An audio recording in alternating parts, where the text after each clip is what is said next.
Mais uma vez para mais um episódio do nosso Cyber Talks e hoje temos uma pessoa muito especial. Todo convidado é especial, obviamente, mas esse cara, que os outros não fiquem enciumados, ele é um cara muito próximo nosso. Nos conhecemos num evento em 2023, se eu não me engano, o Web Summit lá em Lisboa. De lá para cá já fizemos algumas coisas juntos, já participamos de alguns projetos juntos, um em especial, vamos falar muito sobre ele aqui, mas eu queria aqui, antes de qualquer coisa, agradecer a tua presença aqui, Ricardo Daniel Gil. O cara tem um nome longo, um nome bonito.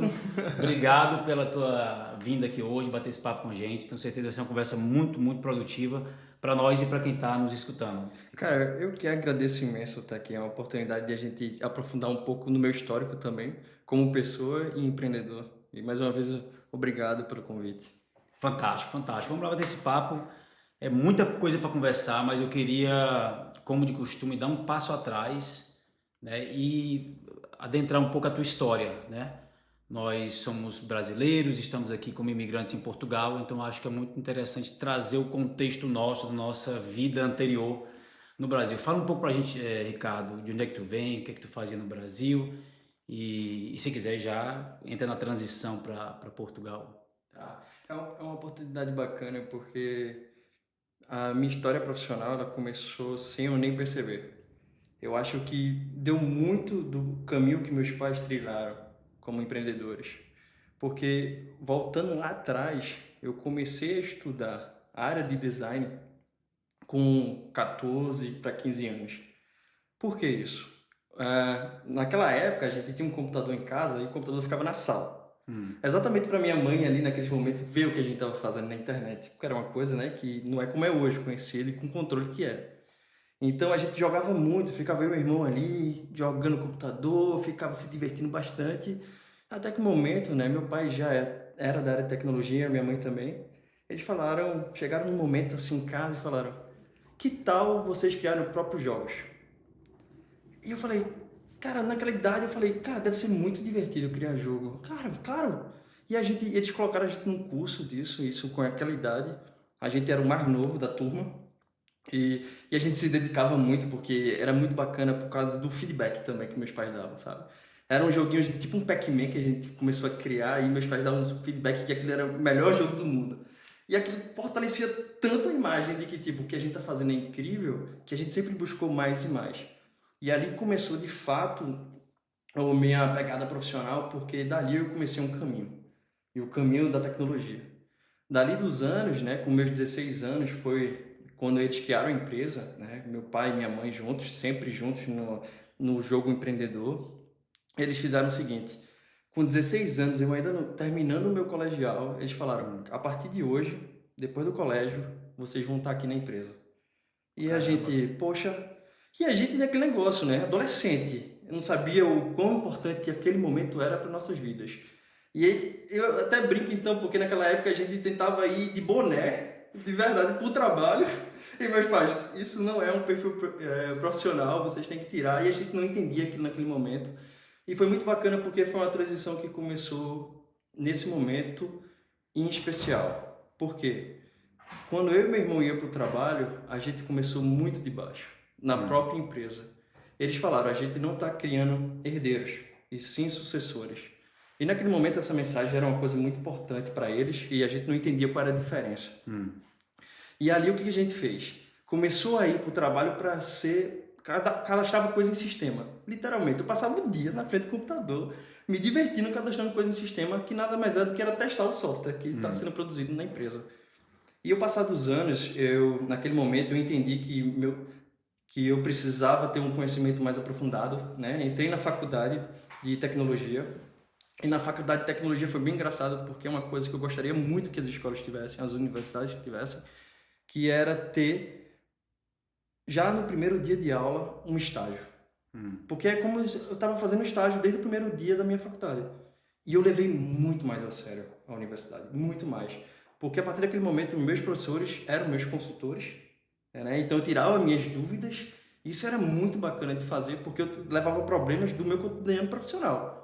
Né? E com aquela mentalidade que começou tipo, cara, que legal a minha faculdade, e eu comecei a levar ela muito a sério, eu saía muito cedo de casa, porque o percurso que eu fazia, meu pai até comentava que eu era louco da distância que eu percorria para ir para a universidade, mas eu saía muito cedo.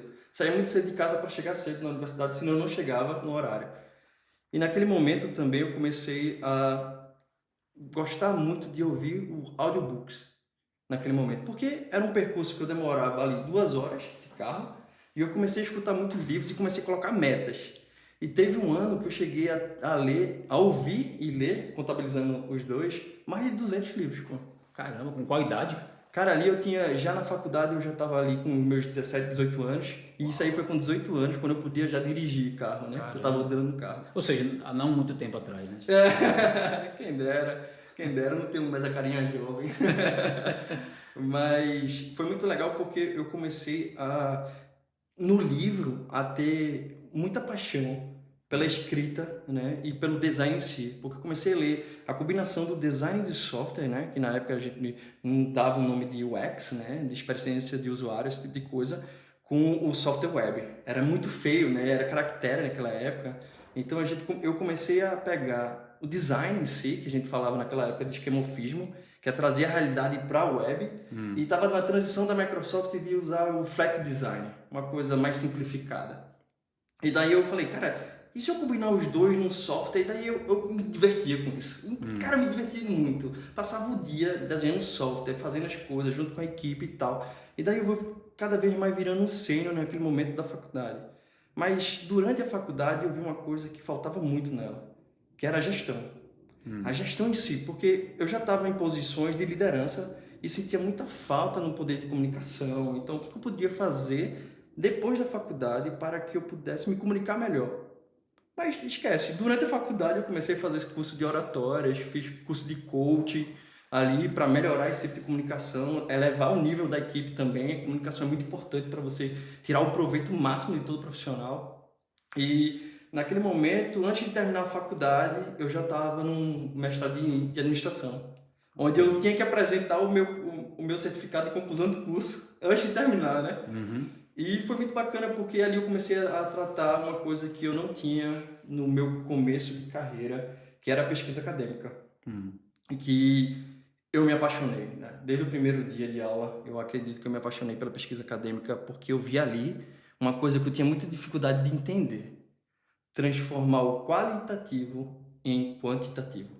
Então eu conseguia mensurar tudo que eu quisesse. Aí aquilo, imagina uma cabeça do adolescente, eu posso mensurar qualquer coisa? Falei, caramba, isso é muito poderoso.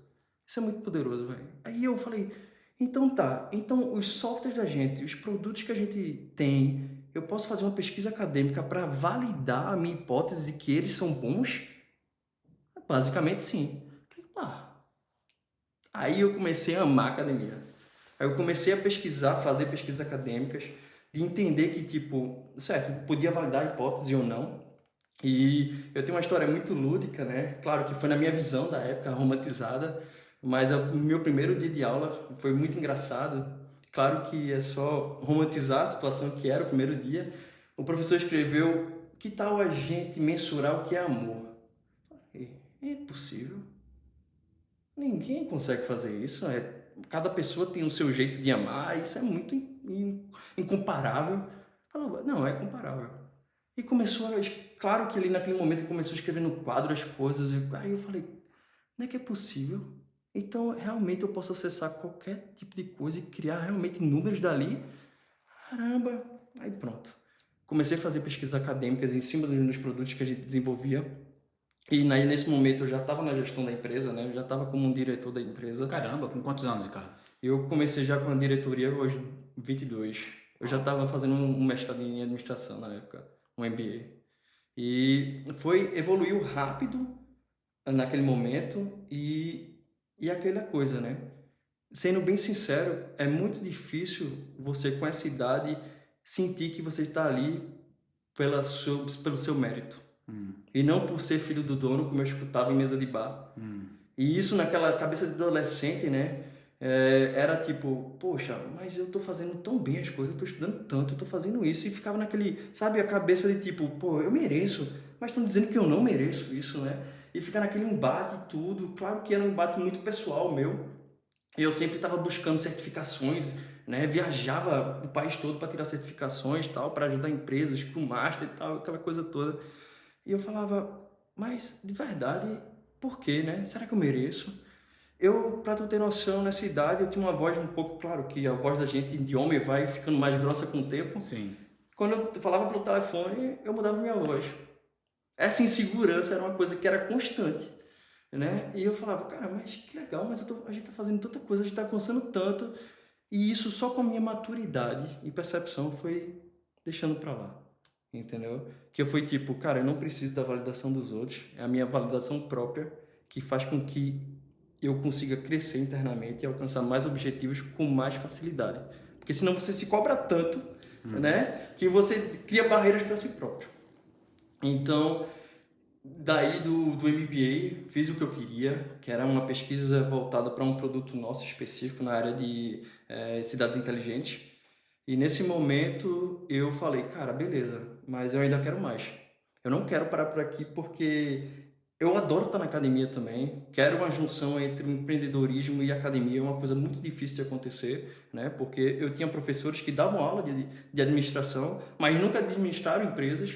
Eu falei, cara, eu tenho os dois, eu tenho um potencial incrível, que tal fazer um mestrado em inovação? Já que é tão aberto o mestrado, né? Eu posso pesquisar qualquer coisa, por que não fazer de inovação? Porque daí eu consigo aplicar para novos produtos, né? Entender um pouco mais o conceito e tal. E eu entrei no mestrado de inovação, e nesse momento a gente já estava num pico de 60 colaboradores, né? Atuação nacional, uma atuação internacional. Eu estava indo dar palestras, né, do Mercosul, onde a gente fazia um framework nacional e internacional de desenvolvimento, era um padrão de desenvolvimento, então eu já estava viajando o país e fora para dar palestra no Mercosul, principalmente em Brasília. E naquele momento eu falei, cara, que legal. Aí chegou o momento de, poxa, eu acho que eu preciso alcançar um pouco mais uma coisa internacional. E foi uma oportunidade, numa conversa de uma mesa de um jantar, onde meus pais falaram, que tal vocês irem passar um tempo em Londres? Falei, cara, meus pais estão falando isso, faz muito sentido e tal. E menos de um mês eu estava com meu irmão em Londres. Lá, vamos ficar um tempo em Londres, eu acho que isso vai acessar, vocês vão acessar mais conhecimento, vocês vão acessar tudo isso. Foi no momento onde eu estava no mestrado de inovação, e eu fui para lá e eu vi que o mundo, cara, né? Existia um mundo maior, né? Muito Uma maior. bolha maior. E agora eu pertenci àquela bolha, eu falei, cara, que incrível, velho. Que momento mágico, me conectei com a cidade, com as pessoas, eu vi o quanto o mundo, ele tá aberto para todos, né? É só você estar preparado para isso, né? Respeitar muita cultura local. Eu falei, cara, gostei muito. Que legal. Voltamos, passamos um ano, voltamos, e nessa que a gente voltou para o Brasil, chegou a pandemia. E nesse momento de pandemia, quando a gente chegou, a gente não sabia muito o que estava acontecendo e tal. Aí eu falei, cara, eu vou fazer o seguinte. É um momento que vai passar, porque todo problema tem início e fim, né? Principalmente a pandemia tem um início e fim. Que tal eu me conectar novamente com meus pais e passar mais tempo com eles? E foi uma coisa que eu vivi muito como primeira pessoa e como se fosse uma terceira pessoa olhando. Então, todo momento que eu tinha com meus pais é como se eu estivesse vivendo um momento presente com eles e assistindo de outro ângulo. Caramba.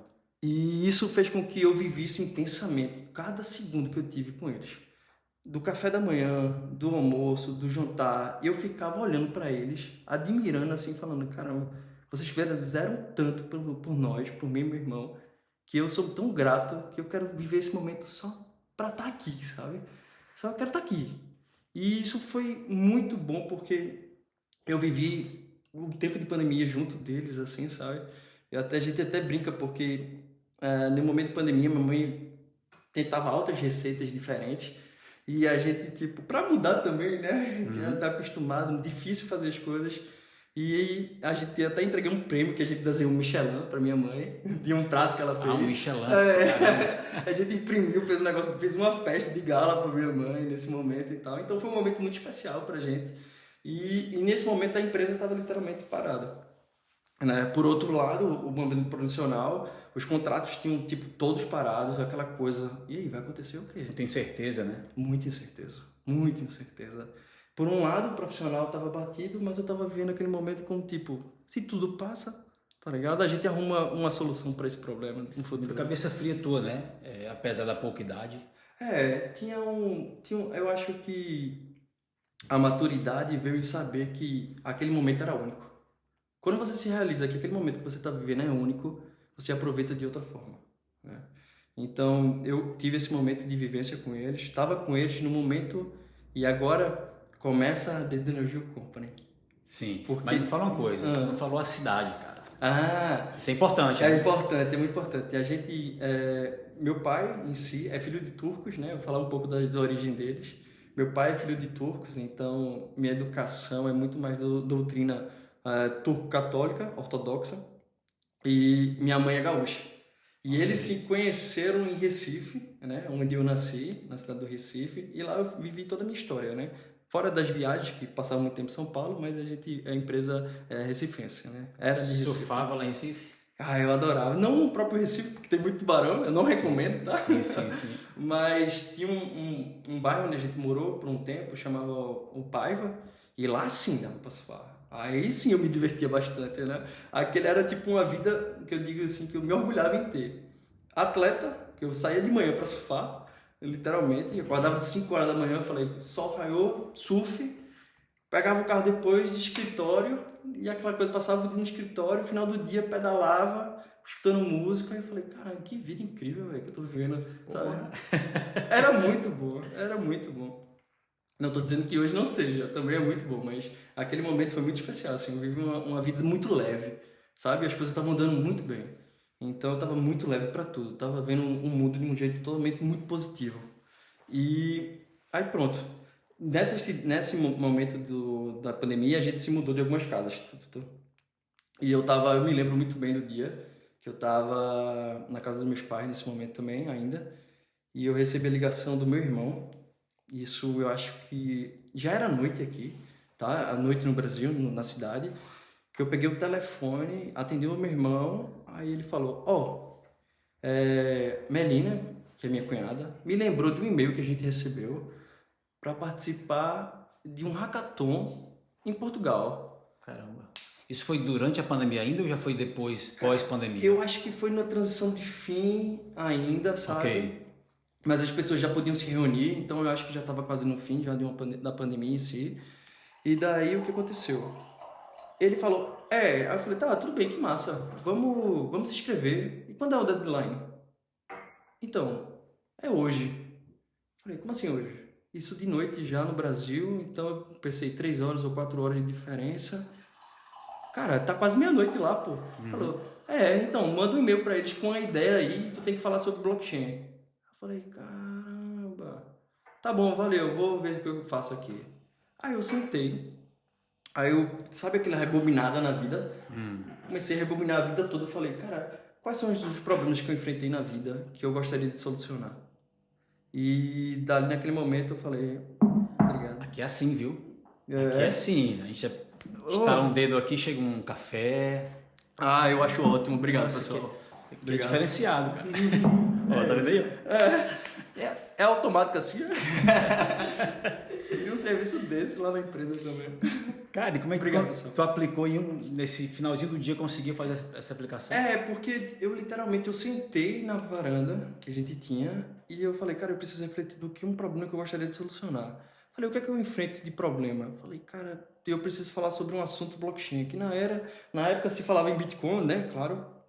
Mas tinha pouco conhecimento espalhado, não era as pessoas não tinham letramento no conhecimento do blockchain, então era muito difícil você encontrar uma coisa que você pudesse entender muito fácil.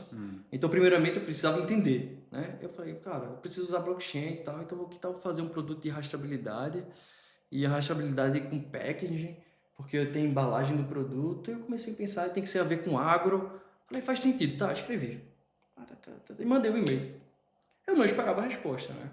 Desse e-mail da gente, que a gente escreveu. E naquele momento eu recebi um e-mail de tipo, vocês foram aceitos no hackathon. Aí começou o segundo problema, né? O primeiro era pensar na ideia. O segundo era, vocês têm um prazo curto para desenvolver o produto. Uhum. E eu pensei, cara, como é que eu vou dizer o produto sozinho, um produto sozinho para essa ideia e tal, de rastreabilidade com blockchain. Primeiro eu preciso entender blockchain. Cara, e eu tenho uma coisa muito forte que se chama hiperfoco, sabe? Como eu falo, Hiperfoco. o hiperfoco. Porque como eu falo, né, que a gente brinca, eu entro no modo caverna. Sim. E o modo caverna, explicando para vocês o que é modo caverna, é tirar todas as distrações e focar no objetivo, certo? Então, não se tem mais distrações, eu foco todo no objetivo, nisso, e daí eu consigo sair com o resultado que eu quero, né? Então, isso foi muito poderoso na minha vida, porque é uma coisa que a gente fala muito entre eu, meu irmão, né, minha família, nós. Entramos em modo caverna, todo mundo sabe. Eita, perdemos um homem, né? Que Por algumas semanas. Por algumas semanas perdemos uma pessoa. E eu entrei no modo caverna ali para tentar entender. Então, o modo caverna, só para explicar, eu acordava 4 horas da manhã para ver vídeo do que era blockchain e o que aquilo poderia ser de interessante. Então, eu comecei a estudar. E eu fiquei obcecado por aquilo. Falei, cara, eu preciso ficar obcecado por isso. Caramba. Preciso entender isso e aquela coisa. E eu falava, cara, mas eu tenho muita dúvida ainda, pô. As pessoas explicam, mas tô com dificuldade e as pessoas não falam de forma fácil, parece que querem complicar. Aí eu falei com meu pai sobre isso. Pai, eu preciso de alguma ajuda nisso aqui. Aí ele, bem relacionado, que é, tá, vamos te conectar com uma pessoa do Banco Central. Aí tu conversa com ele sobre isso, porque tava nessa questão do Pix, né? Uhum. Dessas coisas, o pessoal tem mais conhecimento lá. Aí eu entrei em uma meeting com esse cara. Eu já faço o agradecimento a ele por isso, né? Se um dia ele escutar. Muito obrigado pelo 1 hora de aula que ele me deu. E ele tirou todas as minhas dúvidas. E no final ele falou uma coisa assim que falou, mas realmente tu precisa criar um blockchain para o hackathon? Aí aquela pergunta ficou na minha cabeça, eu falei, mas qual é a graça se eu não criar? Né? De participar de uma coisa que não é, que eu posso tipo dizer que tenho e não tenho. Não, eu vou fazer esse negócio acontecer, velho. Nem que eu durma menos, nem que eu faça, sentei e criei o produto. Então, nesse momento de criação do produto, aconteceu de meu irmão viajar com minha cunhada. Eu estava em outra cidade, viajou para o exterior e ele falou, cara, tem como tu ficar lá em casa, cuidando das plantas? Eu era uma desculpa para eu ficar lá, eu acho, né? Sim. Cuidar da planta, eu falei, claro que eu vou. Tu vai passar quanto tempo fora? Vou passar 2 semanas. Eu falei, é o tempo que eu preciso. Beleza, eu vou. O meu dia era levantar, fazer café, sentar na cadeira e repetir isso. Modo caverna. Modo caverna. Total. Eu falei, isso aqui vai sair de um jeito ou de outro, velho. E vai ficar incrível, porque eu vou querer usar esse negócio que eu vou fazer. Isso é o poder do desenvolvedor, do desenvolvimento, sabe? Você ter a possibilidade, é como se fosse um caderno em branco, onde você pode escrever qualquer coisa. Eu falei, cara, isso é muito poderoso. E só fazendo um parêntese disso, tá? A questão do desenvolvimento, lá atrás, no começo da pandemia, voltando só, o que aconteceu? Eu me afastei muito do desenvolvimento porque a gente vira gestão, certo? E gestão você deixa de codificar, né? Você deixa de tocar em código, você deixa de fazer toda a parte de programação para gerir a empresa, que é muito mais documentos. E na pandemia, quando eu estava nesse momento que eu estava, né, com meus pais e tal, meu pai, ele encontrou um curso online de programação, falou, filho, eu acho que eu vou fazer isso aqui, porque ele é da área de desenvolvimento. Falei, cara, pai, deixa eu olhar isso aí. O cara fala bem, eu até vou falar o nome dele, porque eu agradeço, Sujeito Programador. Foi o cara do YouTube e eu comprei o curso dele. Esse cara, agradeço, se um dia ele ouvir isso, eu agradeço muito o curso que você desenvolveu. E eu olhei aqui naquele dia e falei, cara, tá, deixa eu olhar esse vídeo, pai. Esquece.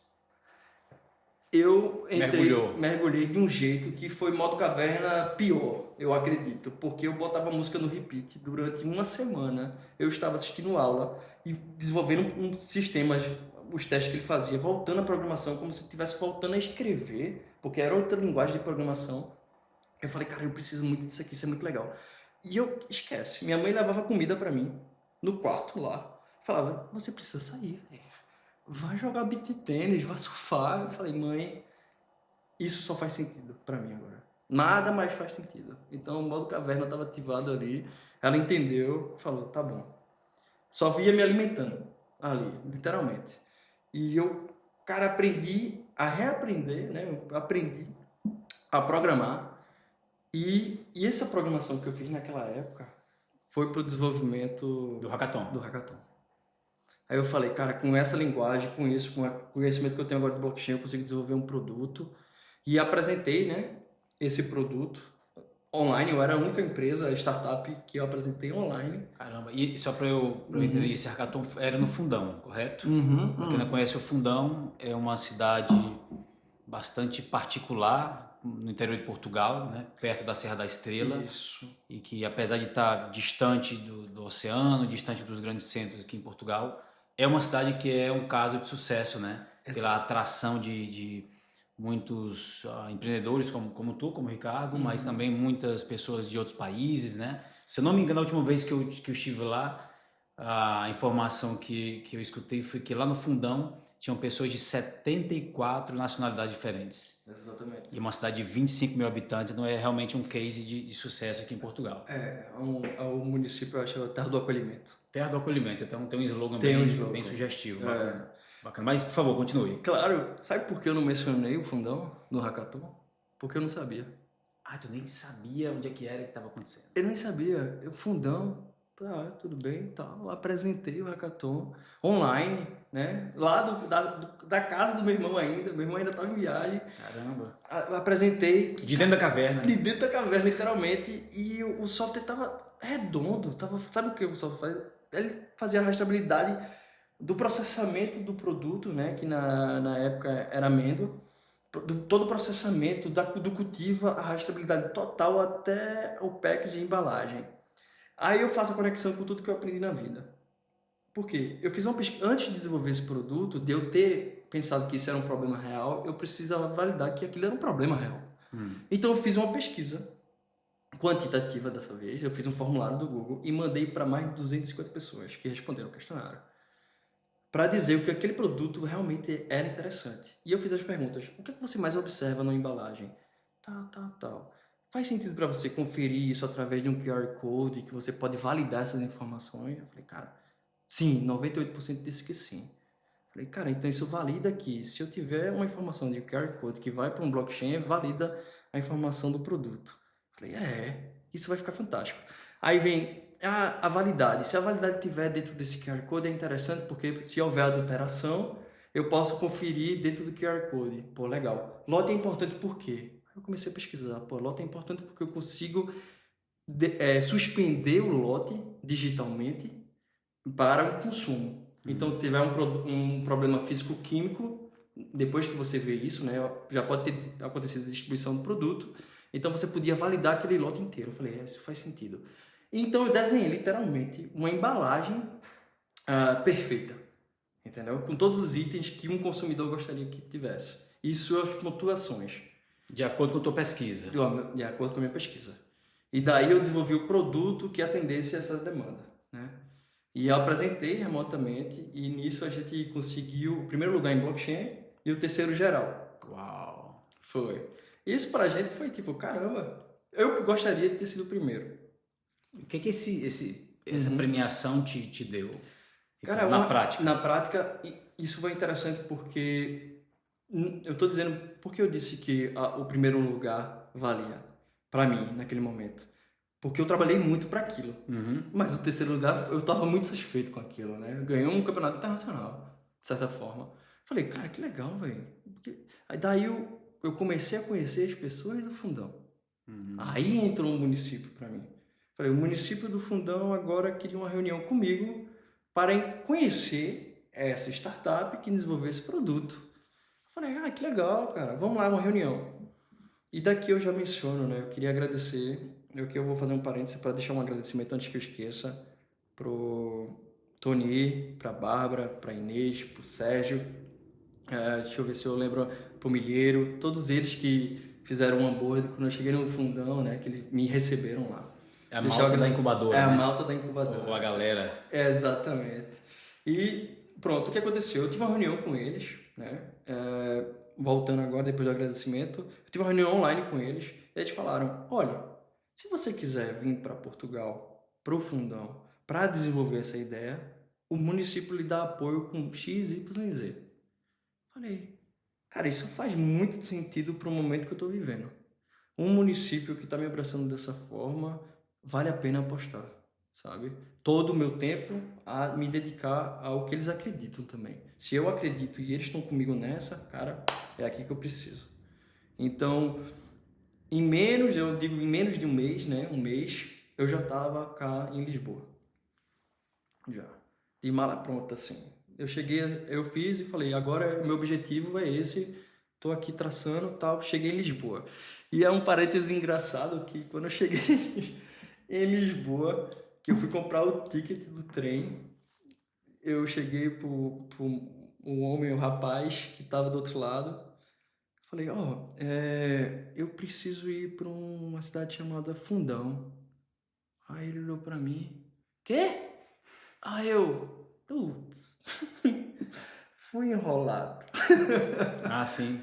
Eu falei, cara, se o cara não conhece, que o cara vem de ti que não conhece a cidade, deve ser o quê, né?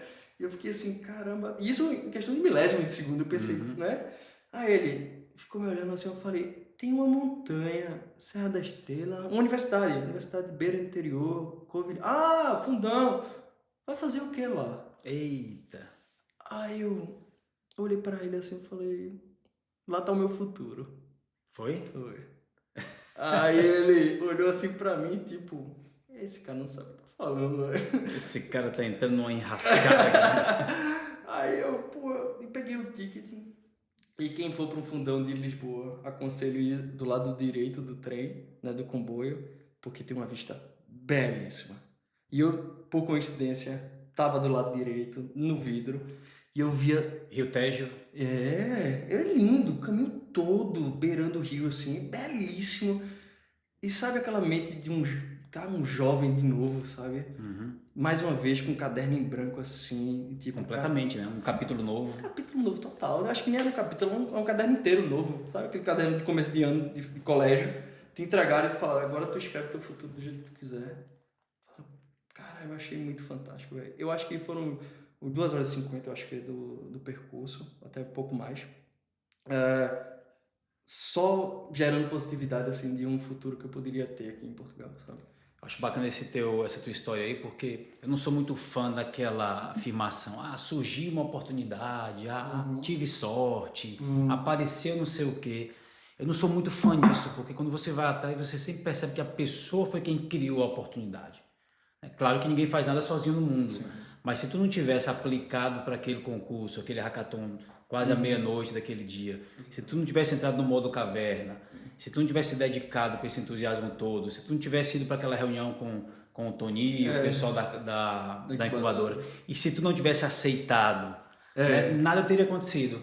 Então, essa tua história ilustra muito bem a construção de uma oportunidade pela pessoa, né? Por ti, claro, com a ajuda de algumas pessoas. Mas muito bacana, muito bacana. Como é que foi a tua chegada, Ricardo, no fundão? Só a tia frasinha eu acho que é muito importante, sabe? As oportunidades sempre estão na nossa porta. A gente só vai ver se é uma oportunidade se a gente estiver preparado para ela. Pronto, é isso. Entendeu? É isso. Senão vai passar, a gente nem vai perceber. São invisíveis, né? Exatamente. Então, parecia que eu tinha me preparado toda a minha vida para aquele momento, né? Então, aqueles livros que eu li, aquela dedicação, o modo caverna que a gente criou, tudo isso parecia que era para aquilo. Então, quando eu cheguei no fundão, eu saí, né, do comboio e tal. Sabe aquela respirada assim de tipo, cara, que fantástico, isso aqui vai ser um futuro top, sabe? Independente de onde eu tô, independente de qual é a cidade, não vi nada ainda, mas vai ser incrível, velho, isso aqui. Top. Aí, sabe, eu peguei 2 malas que eu tinha gigante, porque botei minha vida em 2 malas, né? Sim. Saí carregando durante toda a Avenida da Liberdade, que é a avenida que você sai do comboio para subir, e fui para um hotel específico lá. Me hospedei nesse hotel e falei, caramba, e agora? O que eu faço? O pessoal sabe que eu tô aqui, fui na incubadora, tá? A incubadora, a praça, eu não tinha muito conhecimento, tinha entrado no site, tinha feito meu dever de casa, tinha pesquisado, tinha entendido como era que funcionava. Cheguei lá e eles me abraçaram de um jeito que eu não vi em lugar nenhum no mundo, sabe?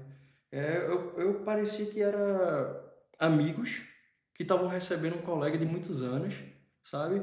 me pegaram assim e falaram, agora aqui é tua casa. Eu falei, é? Eu falei, cara, incrível. Então tá certo, é aqui mesmo.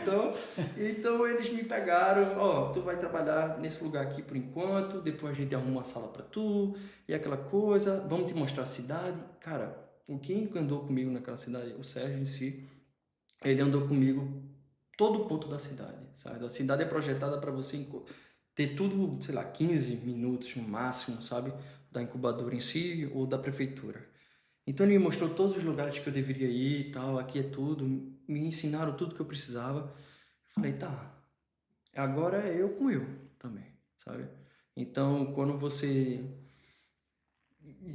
tem uma certeza assim de olhar para aquilo e falar, cara, tá, ótimo, fizeram todo um grande welcome, né?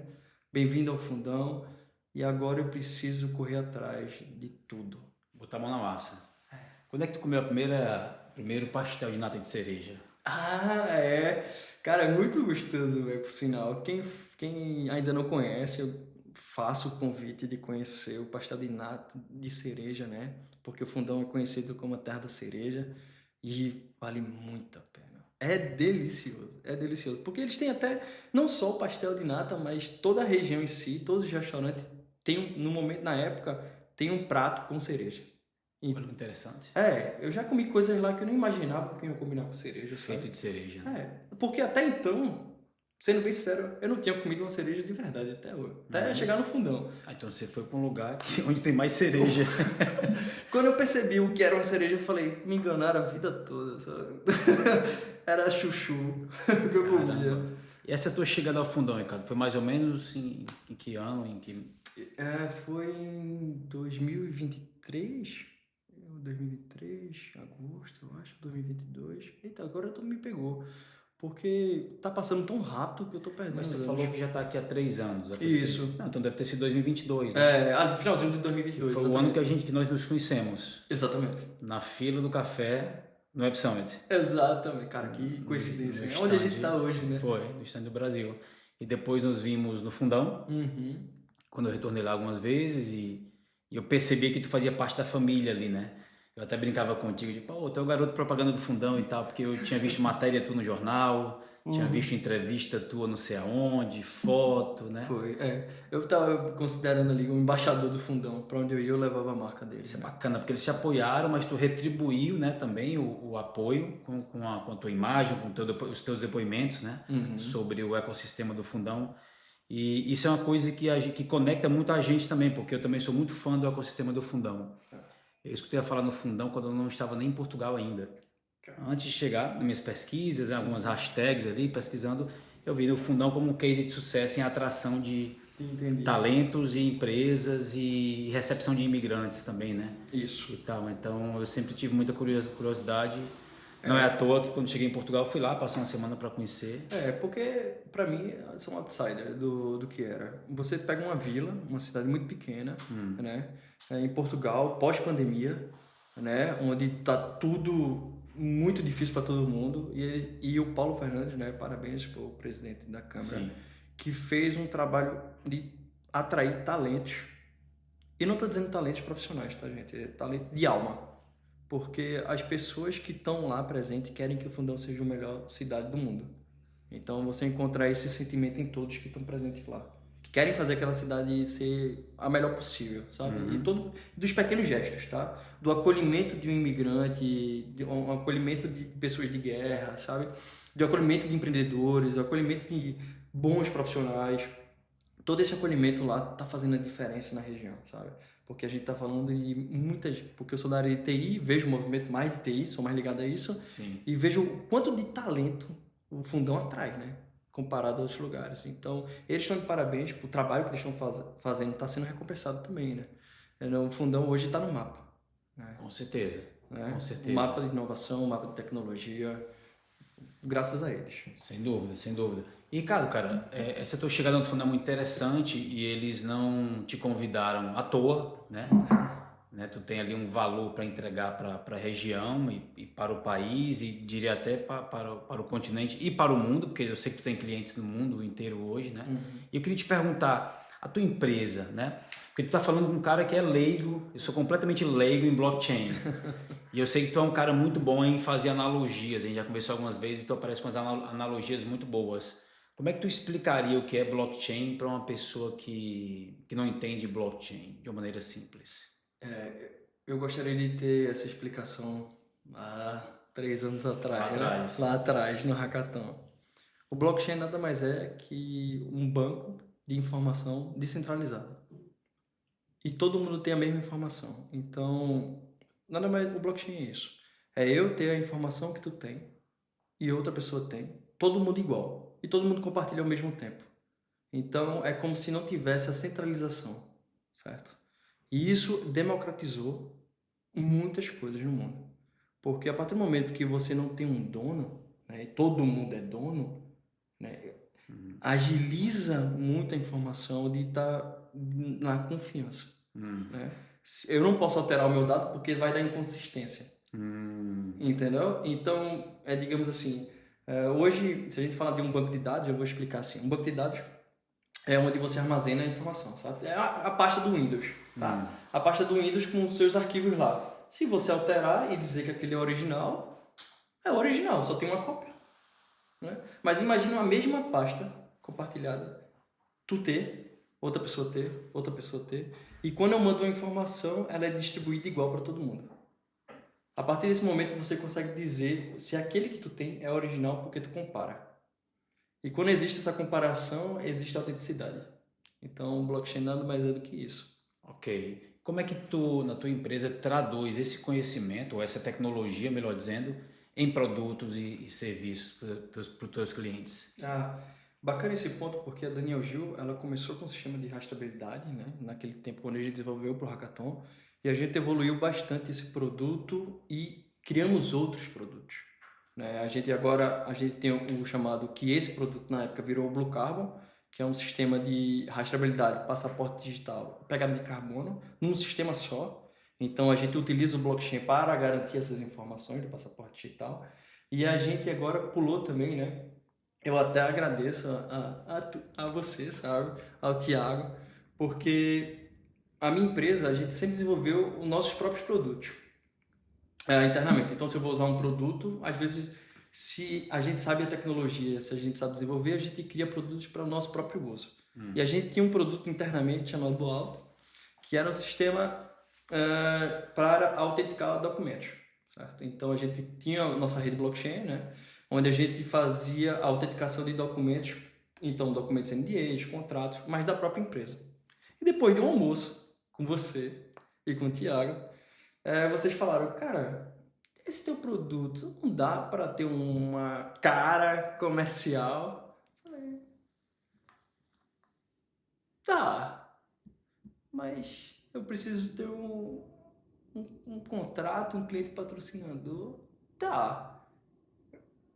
Aí eu fui para casa com essa ideia, falei, não é que eu tenho perdendo um potencial gigantesco, não é que eles estão certos? Mas vamos esperar. Vamos esperar se esse contrato, se essa parceria chega e tal. Na verdade, uma correção na história aí. A gente realmente estava almoçando numa pizzaria, aqui perto, aqui em Gaia. Mas quem falou isso foi o Thiago, né? Foi você. Eu tava ali, eu digo, o que é que esses caras estão falando? O que esses malucos estão falando? Deixa eu comer minha pizza aqui em paz. Eu pensava que na minha cabeça, na minha história, eram os dois, porque os dois estavam presentes. Mas eu lembro que tu parou e ficou assim, pode fazer sentido. Eu consigo monetizar esse produto, velho. O Thiago, ele tem um tino comercial muito bom, ele tem um feeling para negócio, assim, absurdo. Eu percebi, porque eu tinha uma gema ali, né, que precisava lapidada. Sim. O que aconteceu daquela época pra cá? Modo caverna. Modo caverna de novo. Eita, esse modo caverna é bom, eu quero aprender isso aí. É só andar um pouquinho comigo para aprender o modo caverna. E quando chegou, né, um termo de parceria, eu acho que a gente vai poder, né, junto conversar um pouco mais sobre esse produto. Quando chegou isso na minha mesa, eu falei, cara, agora sim eu tenho todos os mecanismos para botar isso para frente. E sumir. Nada, sabe? Eu acho que eu desapareci até, né, para minha namorada. Eita! Ela literalmente olhava para mim e fazia a mesma coisa que minha mãe fazia lá na pandemia. Tá aqui tua comida. sei que tu tá fazendo, vai lá. Beleza. E não saía do modo caverna. E ela olhava pra mim, falava nada. Então as pessoas também, sabe, perto da gente, que apoiam os nossos objetivos, faz muita diferença em a gente alcançá-los, sabe? Então, isso pra mim, as pessoas que eu escolho estar perto são essas pessoas que me dão essa energia, porque esse esforço pra mim não era um esforço, tá ligado? Não era um esforço nenhum. Acordar mais cedo e dormir mais tarde, não era. Então, depois disso, a gente desenvolveu a área, o Blue Out, comercial, né? Em parceria com vocês, certo? Com o Incubo. Estamos construindo, né? Blue Out. Sim, estamos, mas eu acho que o que a gente já criou já é uma coisa muito diferencial. Por que eu acho isso? Não só porque ele é um produto nosso, né? Mas eu sempre faço as coisas porque eu quero fazer da melhor forma possível. E existem muitas ferramentas que salvam. Eu vou falar uma nomenclatura chamada hash. O hash nada mais é que um valor numérico que é traduzido. Qualquer coisa vira um hash. Então, qualquer documento vira um hash. Um hash é um número que é codificado, certo? Um documento ele é codificado e gera uma string hash. O hash são números lá, letras, que é aquele documento, certo? Então, todo mundo tá indo para esse lado. Então, vamos fazer um hash no documento, vamos fazer isso e tal. Falei, cara, qual é a graça? Eu nunca vou reconstruir um documento através disso e tal. Então, a gente tem e desenvolveu internamente, né, várias coisas internamente, que eu não posso até nem entrar em detalhes, eu acho, mas que é como se a gente tivesse agora, em vez de ser .doc, .excel, né, .isso, é .bluehof. A gente reconstrói o documento a partir de um blockchain, né? Então, isso é muito interessante porque a gente consegue agora reconstruir no front-end, né, na visualização o documento. Isso é um diferencial gigantesco para um produto, né? Fantástico. Quais são os clientes que podem se beneficiar mais desse tipo de produto, Ricardo? O que a gente imagina, né, eu acho que empresas, área corporativa, pode se beneficiar muito disso. E, vamos lá, empresas corporativas para contratos, NDAs, documentos sensíveis. Eu acho que essa é a palavra, qualquer que seja. Escritórios de advocacia, total. Provavelmente são dos primeiros a se beneficiar desse tipo de tecnologia. Isso, exatamente. Mas eu acho que corporações em geral, né? Corporações, startups, né, incubadoras. E eu vou falar até uma coisa que eu conversei com uma pessoa que vai utilizar essa ferramenta para direitos autorais, de música. Interessante. Entendeu? Partitura. E eu falei, eu não tinha imaginado isso. Então, os clientes, às vezes, a gente tem um produto e às vezes a gente está atendendo áreas que a gente nem imaginava. Sim. Né? Nem imaginava. Para eles faz sentido isso. Uma obra digital, entendeu? Você criar um NFT, hoje em dia tem um hash, mas você reconstruir e tal. Tem algumas ideias aí aparecendo, clientes aparecendo, que eu acho que, cara, é muito vasto. É muito vasto. Quando você cria uma tecnologia que atende bem um problema específico, esse problema eu acho que está em várias áreas, né? O problema de você poder ter autenticidade no documento, rastreabilidade desse documento. Então, documento qual que seja, uma obra de arte, volta a falar, uma música, o que for, se você conseguir construir uma solução para isso, aí a gente só bota online, né? Sim. Que daí vão crescendo os clientes e tal. E falando nisso, para vocês terem noção, existe a demanda já internacional de utilização desse produto. Tá? Então a gente é uma empresa portuguesa, Daniel Gil, e a gente sabe que existem clientes nacionais e internacionais para esse produto. Né? Então eu convido até, né, eu acho vale a pena falar, eu acho que quem quiser, eu acho que a gente em si pode até oferecer um token, né, para as pessoas que se mandaram e-mail para a gente, comunicarem. Eu acho que a gente pode botar até um link para conhecer a ferramenta, né? Sim, podemos deixar um link embaixo na descrição do vídeo, né? E aquelas pessoas que tiverem interesse podem acessar para conhecer a ferramenta. Acho que vai ser bem válido. Eu acho que pode... É uma ferramenta que eu já usava, né? Então faz sentido. Então se faz sentido, deve fazer para mais gente. Bacana. Cara, eu tô gostando muito desse papo porque tu me parece que tu é um construtor de coisas, né?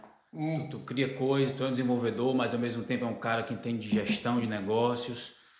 Nós nos conhecemos no Web Summit Lisboa, depois no Fundão várias vezes, mas eu já te vi em vários eventos pelo país afora, né? Gaia, Porto, Lisboa de novo. E eu queria perguntar, até para quem está nos assistindo, que talvez não conheça o ecossistema aqui de Portugal, qual é a tua opinião, Ricardo, sobre o ecossistema de Portugal? Não necessariamente para blockchain ou para a tua empresa, mas em geral, como é que é morar em Portugal e ter uma startup aqui no país? Como é que tem sido a tua experiência até agora, esses últimos 3 anos? Uma excelente pergunta, Sérgio. A gente se conheceu no primeiro Web Summit que eu participei, certo? Lá. E ali estava conhecendo um pouco sobre o que era esse mercado, né, de startups nacionais e internacionais. Então eu estava recém-chegado em Portugal, conhecia pouco do ecossistema, né, nacional e internacional, Europa, África, Ásia, todo mundo muito reunido, é muita gente no Web Summit, e eu fiquei tipo, cara, como é que é esse ecossistema? Como é que eu posso me inserir nesse ecossistema e ajudar o máximo de pessoas possíveis com minha passagem e ser ajudado nessa passagem também? Então, do que eu conheci do ecossistema de Portugal é que existe muito espaço que a gente pode estar construindo, sabe? É um ecossistema de inovação que está ganhando força, sabe? Cada vez mais eu fico mais impressionado com as empresas que estão surgindo nesse ecossistema. São empresas que estão trazendo, vocês, por exemplo, né? São coisas que estão nascendo, estão borbulhando. Eu acho que Portugal está num momento excelente de você trazer uma ideia, evoluir o seu negócio, né? E alcançar um mercado internacional mais fácil. Eu acredito que o passo de estar em Portugal é você ter facilidade com a língua, é um dos casos, né? Uhum. Então você se conecta muito fácil com as pessoas. E estar no ecossistema português me permitiu ter clientes espalhados pela Europa, né? Inglaterra, até o próprio América do Sul, América do Norte. Então é muito bacana e eu gosto de ver a evolução. Eu acho que vocês, de fato, eu parabenizo vocês porque vocês estão trazendo essa palavra de inovação, tá? Para Portugal melhor ainda. E num tema muito específico, né, que é cibersegurança, que as pessoas precisam ter um letramento em cibersegurança. As pessoas ainda não conhecem dos problemas, né? Quando a gente fala do BlueOffice, eu não imaginava que teria esse problema. Eu falei, né? E aí? Mas tem. E vocês estão trazendo, eu acho que essa linguagem facilitada, né? Então o ecossistema de Portugal, para mim, como um empresário, eu gosto muito dele, certo? Eu gosto, mas eu gosto de acessar também aqui eventos internacionais. Então, para mim é um pulo muito fácil ir para qualquer país na Europa, né? Conectar com empresas de outros países e evoluir também aqui, certo? Eu acho que aqui tem muito espaço e eu tô aqui para isso. Bacana, eu te perguntei assim porque a gente lida aqui na Incubou, né, diariamente com startups e eu já passei por pelo menos 3 continentes pela minha vida. O Thiago também já viajou muito, né? A Marinês também já viajou bastante, a nossa equipe aqui, a Flávia, a Mariá. E todos nós conversamos muito sobre o ecossistema de Portugal, né? Que é um ecossistema pequeno, Sim. porém é um ecossistema que atrai muita gente. E eu tô aqui há 3 anos e logo no meu primeiro ano comecei a entender, assim como tu também fez, né? Tentar entender como é que é esse ecossistema aqui, cara. Porque o país é pequeno, a economia, né? Vamos ser realistas, não é das maiores economias do mundo. E por que está vindo tanta gente para cá? Por que o Perry Cosgrave, o CEO do Web Summit, escolhe Lisboa para colocar o Web Summit com a licença de 10 anos? Né? Por que tem tanta empresa vindo para cá, até unicórnio saindo daqui, etc. E comecei a conhecer e passados 3 anos e hoje trabalhando aqui com a Incubou e conversando com founders no dia a dia, e essa tua opinião reforça o que eu escuto dos founders. Portugal é quase que um país laboratório de ideias, laboratório de startups, para você implementar, testar e quando tiver ajustado, né, a tua solução, tiver já pegando tração, tu escalar para o mundo. Então eu peguei a tua opinião, foi uma pergunta assim bem de quase que interesse próprio, porque eu queria saber a tua opinião sobre isso. Muito bacana. Como é que tu vê? Sim, vai lá. É porque Portugal, eu acho que é uma grande aceleradora. Pronto. Entendeu? Legal. Cara, eu te falei que tu é o cara das analogias, pô. É uma grande aceleradora, pô. Você vem pra cá, você tem espaço para crescer e aquela coisa, você tem muita conectividade, né? Sim. Pra gente, brasileiros em si, a nossa audiência talvez não conheça muito da nossa vida no Brasil, mas 3 horas pra gente é o mesmo estado. Verdade. Né? Mesmo estado, não sai nem do estado. Nem saiu do estado ainda. Então eu visito um cliente em 3 horas e volto. E para Portugal a gente atravessa o Portugal inteiro. Né? Então pra gente é como eu falo, você exclusivamente também é onipresente em Portugal, né? É o que dizem. A gente praticamente, a gente tá num evento aqui em Porto, e no mesmo dia tá em Lisboa, em outro evento, e você, cara, tá em tudo. Cara, eu acho sensacional isso. Eu acho sensacional você tomar café da manhã no Porto, almoçar em Lisboa e jantar no Algarve. É isso. É a tríade. É um percurso único. É muito bacana. Então, é isso, porque é como se você estivesse acessando, fazendo analogia, São Paulo, Rio, né? Então Porto, Lisboa, e muito próximo por ali também, e mais outros estados, tudo muito próximo, porque são outras vivências, são outros ecossistemas de inovação, e é muito diferente. Sim. 1 hora para cá é muito diferente, né? Pra gente. Sim. Então, 1 hora para os portugueses vão para uma cidade que tem outro ecossistema diferente e a gente consegue acessar elas muito fácil, sabe, pra gente. Então a gente acessa muito conhecimento muito fácil, muitas pessoas muito fácil. Muitas pessoas. Então a gente faz um network muito mais rápido também, sabe? A gente cria um network interessante. Conhece as pessoas do local que ela vai lhe apresentando e tal. Então eu acho que o Portugal ela tem um que é diferente, que é tipo, tá todo mundo parece de mão dada, se ajudando. Sabe? Eu vejo, pelo menos eu me cerco dessas pessoas, tá? Que estão de mão dada se ajudando a evoluir todo mundo junto. E eu falo, cara, isso é muito legal. Isso é bacana. Nesse momento aqui faz todo sentido. Entendeu? Bacana, bacana. E ao mesmo tempo Portugal é também Europa, né? Portugal é um país muito internacional, né? Exato. Eu lembro quando eu cheguei aqui em 2022, em Lisboa, dependendo do bairro onde você está em Lisboa, se você só fala inglês, né? Bairro Alto, Chiado, Alfama, você vai falar inglês o dia inteiro. Trazendo para minha realidade, o município do Fundão, eu acho que eu falo mais inglês do que... mesmo, cara? Olha que interessante. Porque praticamente tem muito imigrante também, né? Então você está sempre toda hora se comunicando em inglês. Eu recebo muitas pessoas no meu escritório lá, que é aquela coisa, aquele treino, né? Eu acho que quem estiver ouvindo ainda tiver um pouco de dificuldade nisso, vale a pena, porque você acessa um mercado totalmente diferente, né? Sim. Foi aquele momento de transição entre Brasil e Inglaterra que eu tive, então, sabe? Sim. Então, tudo na minha vida parece que está conectado, e eu falo, Portugal em si é um país muito cultural, né? Ele acolhe muito bem as pessoas, e você tem... As pessoas vêm de outros países para cá para investir também, então você sair, eu acho que tenho muito orgulho disso. A minha Daniel Gil Company, minha empresa, é portuguesa, e eu tô saindo de Portugal para o mundo, né? Para o mundo. Entendeu? Então eu levo, tipo, bandeirinha de Portugal no meu site, na minha empresa. Tenho muito orgulho de ter começado aqui, muito orgulho também de fazer parte lá do município, né? Também. Quero levar todo mundo que quer... Claro. Eu quero crescer, né? E levar todo mundo que me ajudou, velho, no percurso. Claro, fantástico, Ricardo. Cara, muito bacana. Eu queria voltar rapidamente para o tópico do nosso produto, né? Do produto que tu criou e que a gente está ajudando com parte comercial. Aqui na Incubou, a gente tem uma pegada muito forte de cyber, né?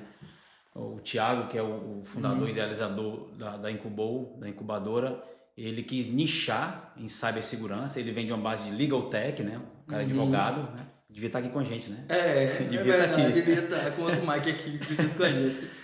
Então, é interessante a jornada dele, porque ele vem de uma base de legal tech, ele também é desenvolvedor, foi por muitos anos. Depois ele decidiu abrir uma incubadora para nichar em cibersegurança, porque foi uma vertical que ele percebeu que estava crescendo muito, né? Ou uma transversal, né? Estava crescendo muito, deu muito certo, tanto é que o governo português apoiou aqui o programa de aceleração chamado Cybertech Acceleration. E dentro desse contexto, né, a Blueout, o teu produto, a tua marca, uma das tuas marcas, né, se encaixa aqui no nosso hub de cibersegurança. Tu poderia nos dizer qual é o encaixe da tua solução com cyber, claro. tecnicamente falando? Claro. Mas antes eu acho que só um elogio a Thiago.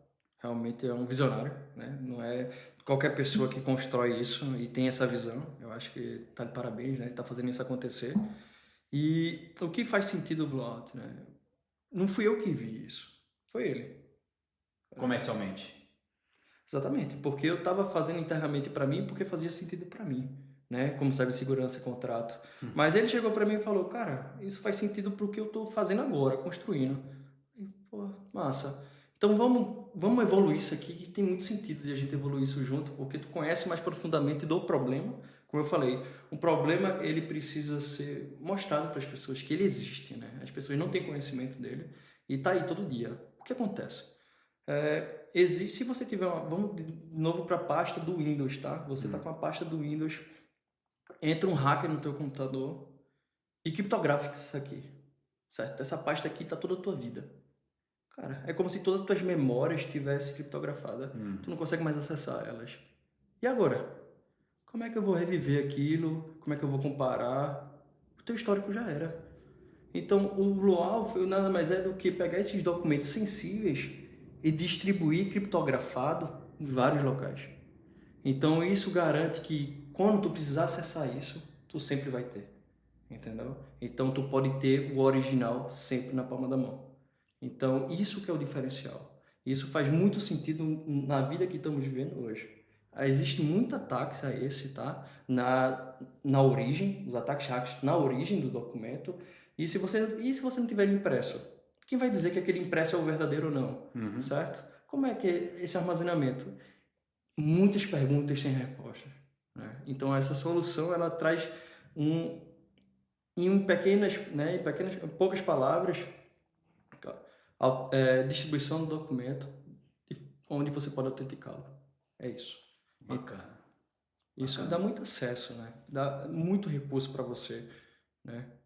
Muito recurso para você salvar tudo sensível. E tudo sensível pode fazer um sentido diferente para mim como para você. Sim, sim, depende da importância que você dá para aquele documento, né? Exatamente. Ou da importância do quão valioso é aquele documento. Então, o elo de ligação, pelo que eu estou entendendo, é proteção de dados. Exato. E confiabilidade. Confiabilidade. Isso. Bacana. Autenticidade. Eu acho que autenticidade para isso é a palavra da questão, né? Você ter um documento autêntico, não é um documento, porque tem que ter uma diferenciação. Não é você assinar digitalmente o documento. Isso tem muito. Você, até o gov.pt aqui você assina um documento. Sim, muito simples. Muito simples. Mas e depois? Esse documento aqui ele precisa ser guardado em algum lugar. Né? Ele vai ser impresso, mas ele precisa ser armazenado. Então, esse armazenamento distribuído que o BlueWalf faz, criptografado, tá? Então a gente não tem acesso ao documento em si. Isso já para garantir a questão, né, de sensibilidade do próprio documento em si. Então, você distribuir isso, você vai ter acesso para o resto da vida ao documento, então é sensível. Bacana, bacana. E Ricardo, tu que é um cara que já está aqui há 3 anos, passou por muita coisa, foi pro fundão, até o cara que tu foi comprar passagem pro fundão nem sabia que era o fundão, já recebeu premiações, já tá escalando o teu negócio aí. Qual seria uma mensagem final que tu deixaria? E eu pergunto isso porque a gente está prestes a começar o nosso programa de aceleração, né? De cibersegurança, com startups de cibersegurança de países lusófonos, então Brasil, Moçambique, Angola, Cabo Verde, Portugal, etc. Virão startups de todos esses países, né, para o nosso programa. Qual é a mensagem que tu deixa aí para um founder num estágio de crescimento talvez um pouco mais anterior ao que tu tá agora, né, e que vai participar de um programa em Portugal? Qual seria uma mensagem bacana? Obrigado por ter deixado eu falar nisso, porque eu sou um cara muito positivo, sabe? Muito. Eu vejo positividade em tudo. Então, o que eu deixo de mensagem para esses novos empreendedores é que não vejo problemas, né? Veja desafios, entendeu? Então, todos os desafios que você enfrentar na criação de uma empresa, se divirta, né? Porque eles vão passar e vão ter desafios maiores e piores. Então, se divirta com o atual, porque o próximo é pior. Fantástico. É isso. Fantástico. Cara, obrigado por estar aqui com a gente. Que isso, obrigado pelo Muito convite. bom papo. Vamos ver se a gente marca um segundo. É claro, com a presença do Thiago também, pra gente Com a conversar. presença do Thiago, talvez até com uma pizza aqui. Eita, pra gente, né? Aí vai sair mais negócios. Reviver aquele momento para sair mais negócios e ter conteúdo bacana e conteúdo super mão na massa, né? Super realista para quem está nos escutando aí. Obrigado mesmo e e até a próxima. Eu que agradeço. Tá bom. Obrigado, pessoal. Tchau, Boa. tchau.